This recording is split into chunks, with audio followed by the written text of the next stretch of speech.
So Neil, what's your strategy been over the last 6 months to begin to turn Pumpkin Patch's performance around? Well, Andrew, firstly we had to make some tough decisions as a business, and I guess those were closing the USA retail business and the UK business. Those were tough decisions, but at the end of the day we had to make those. I guess what that also does then is it has made the business a lot simpler. So we've essentially gone back to basics, and the key reasons for the success of Pumpkin Patch has been around design and supply chain, and I guess we've refocused on some of those areas. We've also been very fortunate. We've got 2 areas of our business that are showing tremendous opportunity, and I guess we focused on those being online and our international business. Obviously, pulling out of the US and the UK has impacted your bottom line quite significantly. Do you believe that that was the right strategy to actually pull out of those markets? Absolutely. The decision was hard, but the bottom line is we just were not getting a return out of those 2 markets. So whilst pulling out of the bricks and mortar was tough, I guess we're still confident about our brand in those markets because we have wholesale relationships in both of those markets, and we also have an online business that's very successful. I ultimately believe that the successes we're currently seeing internationally would not have been possible if we didn't have that brand expansion 6 and 10 years ago in those 2 markets.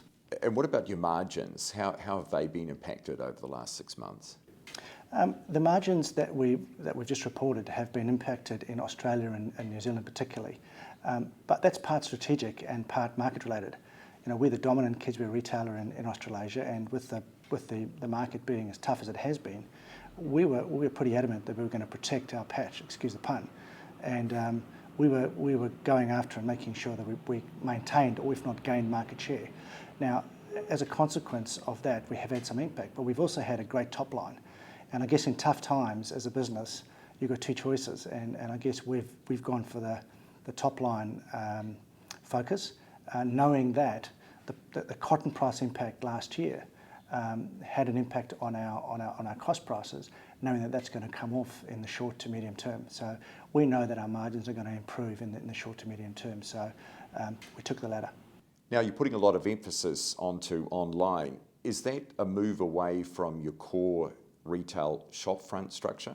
Absolutely not. I think the face of retail is changing now.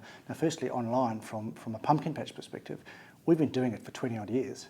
We used to be a catalogue business, so we started as a catalogue business. We've then moved into a online business, and now we're an e-commerce business. So we've been doing it, so we understand it, and we've just reported that our online sales have been growing at a phenomenal rate. And we reported $30 million sales forecasted for this financial year, which by market standards we think is a very good number.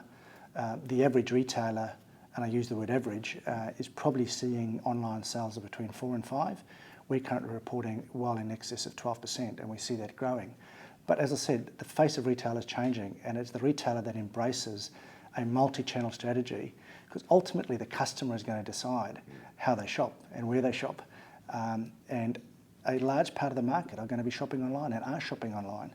So I think this is an interesting time from a retail perspective. It's almost revolutionising the way we approach things and understanding the customer. 60 to 70% of customers currently are doing all their research online. So by the time they walk into your store, they know more about your business than you do, to be fair. They know your pricing, they know what type of business you are, they know everything about you. So the whole philosophy of trying to sell to that customer is actually quite different. Remembering that for the last decade, probably longer, retailers have been finding ways to strip out, I guess, the people element or the service component through technology.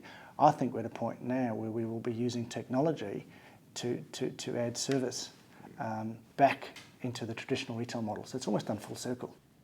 Let's talk a bit about your international business. How's that operating at the moment? International side's been great, and it's one of the growth areas that we've targeted, and one that we've just highlighted as being an area that is growing.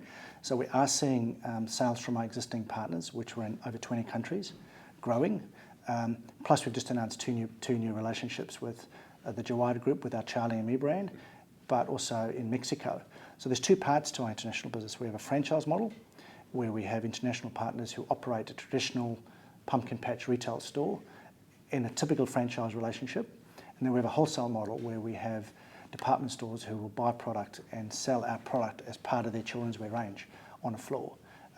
So we have these two vehicles, and we're excited about these new partnerships, and we're about to announce a few more. Again, what it tells me is that our brand strength is very, very strong. And like I said, if we didn't go into those UK and US markets, we might not have been as successful globally. But ultimately, if you can grow in international markets, it means that your brand health is strong. And if people want to buy pumpkin patch, it means that designs are relevant, they love our design, they love our look, they love everything about the patch. Obviously, shareholders have been pretty disappointed at the performance over the last couple of years. Do you feel that all the bad news is now out in the open? Well, the decision to remove two of our loss-making entities, as I said, was a tough one, but a decision we had to make. So I guess if you take those two drags off the business, we believe that the two vehicles that we are seeing good growth in will add incredible value. At the same time, focusing on our retail execution and looking at the cost numbers, making sure we appropriately size that business, we believe that the future is looking a lot better than it has in the past. There's also a couple of other opportunities that are going to come along. The international business will start to contribute towards the middle of next financial year. The currency issue or drag we've had on our business, all things being equal, I'm not a currency speculator, I'm not trying to pick the currency, but in 18 months' time, the currency starts to turn for us, and we become a little bit more competitive. So we should see our margins improving on that side. And finally, Neil, what about your outlook for the next 6 months? How are you looking at the retail market, say between now and the end of the year? I think Australia and New Zealand, the two retail markets, bricks and mortar markets, I think are going to be challenging and will continue to be challenging. In saying that, we've got strong market share, we've got good reach, and ultimately customers love and trust our brand. So we think we're well placed to ride through that, and ultimately when there is an improvement, we'll be in a great space. But we're also going to offset that with the growth online and the international, which now makes up 25% of our business. So the exposure to retail is still large, but we have got this other part, the international and wholesale, that is allowing us to go global.